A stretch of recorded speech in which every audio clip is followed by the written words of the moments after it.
I'm at the end of a very hot day on the campaign trail. I'm here in Dubbo at the moment. And I did spend all my day here in Dubbo.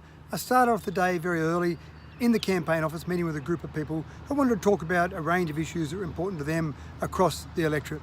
I then spent some time with some of my volunteers, and I really appreciate the time given to me by all my volunteers across the entire electorate. At the moment, they're mainly manning the campaign offices, but they're involved in doing lots of little things for me.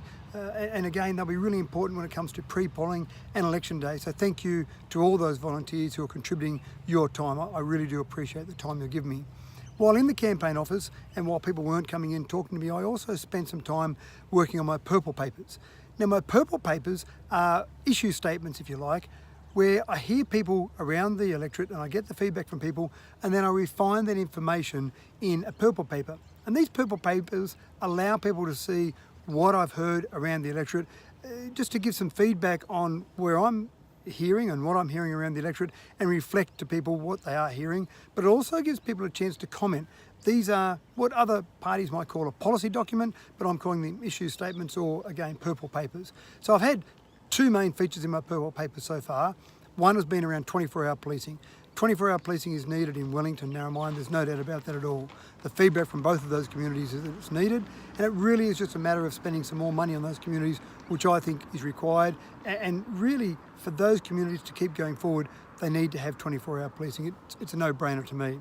The other purple paper that I really explored some details or some issues in depth was around regional development. RDA, Arana and Evo Cities used to receive money from the state government. They're receiving none at the moment. And there's also another organisation called RCA which hasn't received money from the state government in the past. So one of the things that I would like to take forward is I need these organisations to receive money so we can get better regional development. At the moment there is no focus on regional development, and it's obvious that there isn't the outcomes that we'd like to see around regional development. So the idea of the purple papers is people can see what I'm focused on, but also if I get to government, if I am successful in being elected, these are the issues that I can take forward and say, these are the things that my electorate feels are important, so please, we need to take these forward and fight for the things in those purple papers. The other advantage is if we do end up with a hung parliament, which is a very good possibility, or a very high possibility, very likely to be the outcome of this next election, I'll be able to take those purple papers to both sides of government and say, this is what my electorate wants, whoever can deliver those to me has my vote to form government. And so these are really important documents. This afternoon I then went over to Ace Picture Framing. Thank you for doing a great job at very short notice at Ace Picture Framing. And I wanted to get some framing finished for next week when we'll have the opening of Macquarie Homestay, which is in the background there.